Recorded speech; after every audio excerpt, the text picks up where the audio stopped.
요즘 김장하시다가 이것 때문에 과태료 10만 원씩 오시는 분들 생기고 있습니다. 여기에는 엄청난 함정이 있었습니다.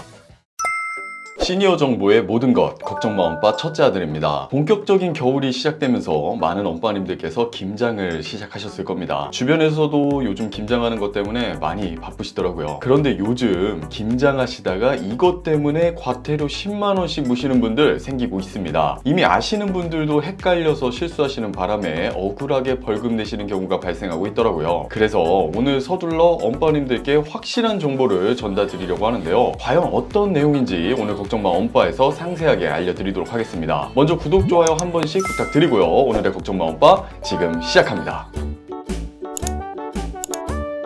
과태료 10만 원을 냈던 이유는 바로 김장 쓰레기 때문이었습니다. 김장 쓰레기 먹는 거니까 음식물 쓰레기 아니야? 라고 당연히 생각하시겠지만 여기에는 엄청난 함정이 있었습니다. 무조건 음식물 쓰레기로 버리는 게 능사가 아니었던 거죠. 김장 쓰레기는 버리는 법이 매우 복잡합니다. 지금부터 말씀드리는 이야기를 꼭 기억해 주세요. 일단 김장이 정말 큰일이잖아요. 그만큼 들어가는 재료가 참 많습니다. 배추도 있고 쪽파, 대파, 마늘, 그리고 무나 젓갈 같은 양념도 있고요. 사실 다 음식 재료이기 때문에 많은 분들께서 음식물 쓰레기 봉투에 넣는 경우가 다반사였습니다. 하지만 최근 음식물 쓰레기 분리 배출에 대한 단속이 심화되고 있습니다. 가장 충격적인 뉴스를 소개해드리면 치킨뼈 있잖아요. 이건 걱정마 엄빠에서도 자주 소개해드렸던 내용인지라 기억하시는 분들도 있으실 텐데 일반 쓰레기죠. 그런데 치킨뼈에 붙어있는 살을 완전히 제거하지 않고 일반 쓰레기로 버리는 바람에 과태료를 내시는 분들이 있었다는 겁니다. 심지어 뉴스에 대문짝만하게 나온 이야기예요. 이렇게 현재 지자체에서 음식물 쓰레기 분리 배출에 대한 관심이 높아지고 있고 김장철이다 보니 단속을 더 강화할 가능성이 높습니다. 그래서 우리 엄빠님들께서는 항상 유비무환의 정신으로 꼭 대비를 하셔야 합니다. 그러면 김장에 대한 이야기로 돌아와서 김장 재료별로 달라지는 분리 배출법을 소개해 드리도록 하겠습니다. 먼저 조리되거나 물기, 양념이 묻은 채소들은 모두 음식물 쓰레기입니다. 예를 들면 절인 배추, 무, 젓갈 같은 양념 말이죠. 그런데 여기서 집중하셔야 합니다. 조리되지 않은 마른 채소 쓰레기는 일반 쓰레기로 버리셔야 하는데요. 예를 들면 흙이 묻은 마른 배춧잎, 그리고 쪽파, 대파, 양파, 마늘의 뿌리나 껍질은 일반 쓰레기입니다. 이게 이유를 알면 좀 더 이해하기 쉬우실 텐데요. 보통 음식물 쓰레기는 동물의 사료로 재활용됩니다. 그런데 양파, 대파, 쪽파, 마늘 같은 채소들의 껍질과 뿌리에는 가축의 소화 능력을 떨어뜨리는 성분이 있어서 음식물 쓰레기로 배출이 어렵다는 겁니다. 참 헷갈리시죠? 모르시는 분들이 많기 때문에 주변 분들에게 꼭 공유해 주시면 좋을 것 같습니다. 그리고 더 나아가서 집집마다 스타일이 다르지만 김장하실 때 시원한 맛을 내려고 굴을 넣으시는 분들도 있어요. 그런데 굴 껍질, 이것도 일반 쓰레기로 꼭 배출해 주셔야 합니다.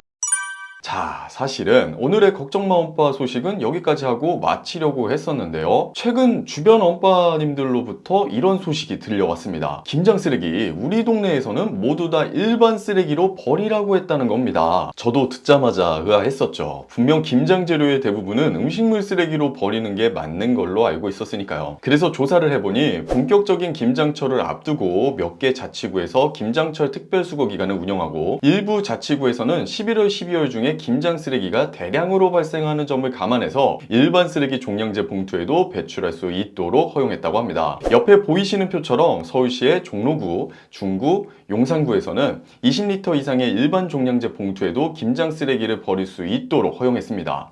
그런데 영등포구, 서초구에서는 음식물 종량제 봉투로 제한했는데요. 이게 각 시군구별로 규정이 또 다르더라고요. 그래서 꼭 한번 엄빠님들이 사시는 자치구는 어떤 상황인지 확인해 보셔야 할 것 같습니다. 그럼 김장을 다 하시고 겨우내 맛있게 김장김치를 드실 텐데 혹시 김치는 어떻게 버려야 하는지 알려드리면서 마무리해 보려고 합니다. 김치에는 염분이 많습니다. 염분이 많은 재료들은 사실 동물의 사료로 쓰기 힘들다고 합니다. 그래서 김치는 물로 꼭 소금기를 씻어내고 음식물 쓰레기로 배출해야 하는 점 기억해 주시면 좋을 것 같습니다.